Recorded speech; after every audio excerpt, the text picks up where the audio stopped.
안녕하세요. 자, 오늘 우리 다 같이 우주에서 제일 거대한 미스터리, 그러니까 바로 이 블랙홀의 정체를 파헤치는 뭐랄까 우주 탐정이 한번 되어보는 시간을 가질 거예요.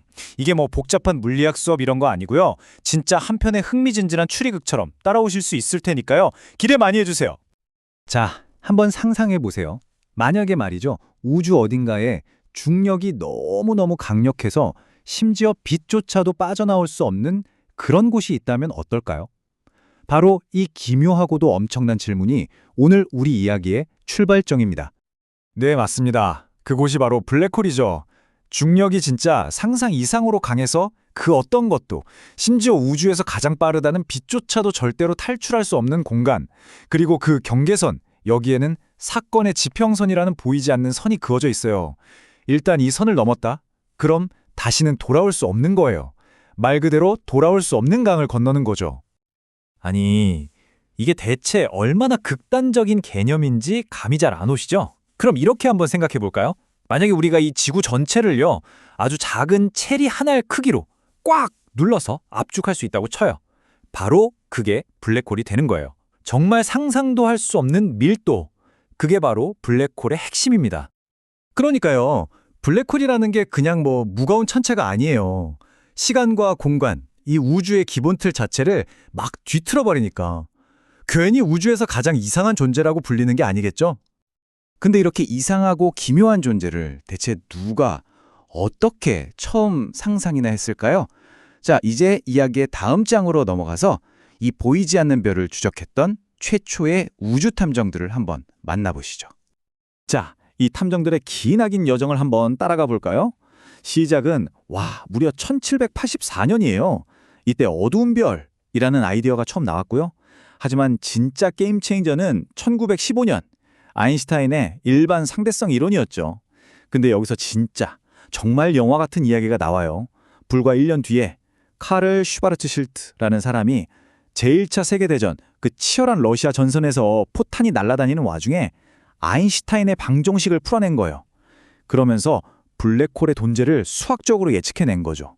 정말 대단하지 않나요? 전쟁터 한복판에서 우주의 가장 큰 비밀 중 하나를 푼 겁니다.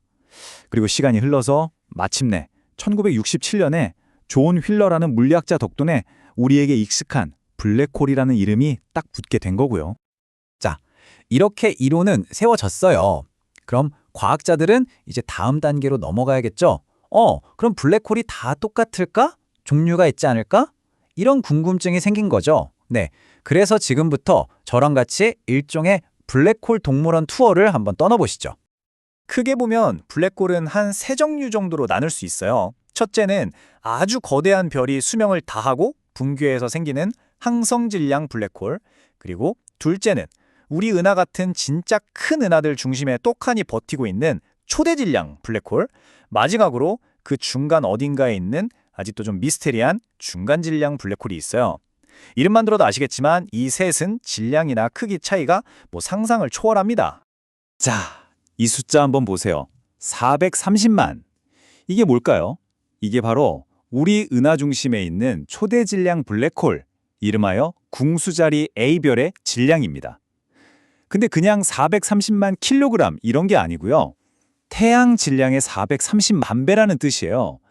그러니까 태양 같은 별이 430만 개가 모여서 하나의 점에 압축되어 있다고 생각하시면 됩니다. 와, 진짜 어마어마하죠. 이렇게 수세기 동안 오직 이론 속에만, 상상 속에만 존재했던 이 우주적인 괴물이 드디어 그 실체를 드러낼 때가 왔습니다. 과학자들이 마침내 블랙홀은 진짜 있다라고 말할 수 있는 결정적인 증거, 스모킹건을 찾아낸 거죠. 근데 여기서 정말 근본적인 문제가 생겨요. 아니, 빛까지 다 빨아들여서 아예 보이지가 않는데 도대체 이걸 어떻게 사진으로 찍죠? 이건 정말 말도 안 되게 어려운 문제였습니다. 그 해답은 뭐였냐? 바로 지구프기의 팀워크였습니다. 사건의 지평선 망원경, 영어 약자로는 EHT라고 부르는데요. 이게 뭐냐면 전 세계에 흩어져 있는 전파 망원경들을 전부 하나로 연결하는 거예요. 그래서 사실상 지구만한 거대한 가상 망원경을 만들어내는, 정말 어마어마한 프로젝트였죠. 그리고 마침내 2019년 인류는 역사상 처음으로 이 이미지를 보게 됩니다.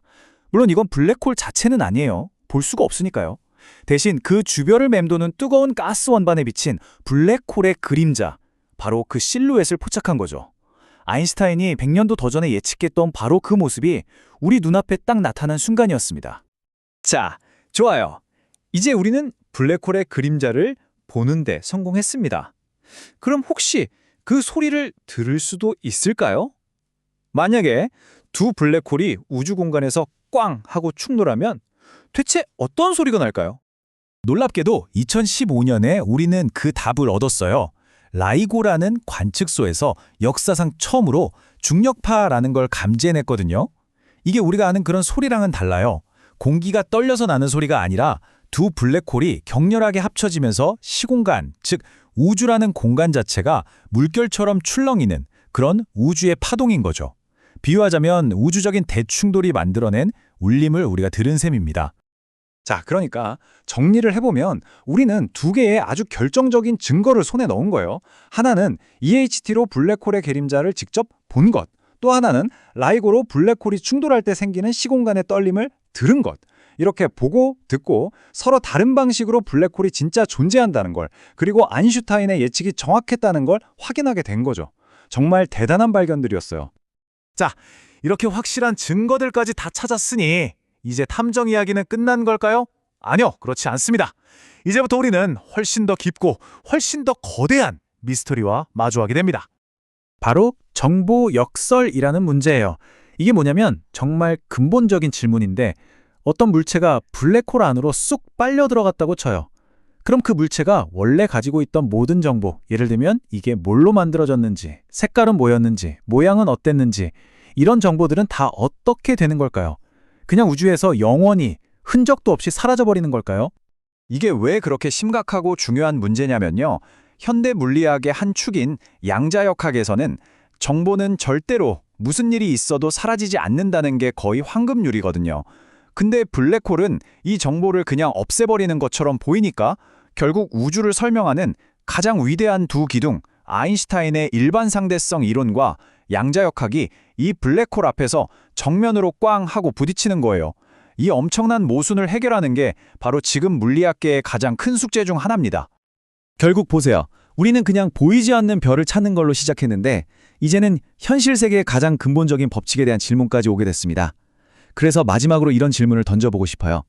어쩌면 이 블랙홀이야말로 우주의 가장 거대하고 깊은 비밀을 푸는 바로 그 열쇠를 쥐고 있는 게 아닐까요? 이 질문에 대한 답을 찾아 나서는 인류의 위대한 여정은 앞으로도 계속될 겁니다.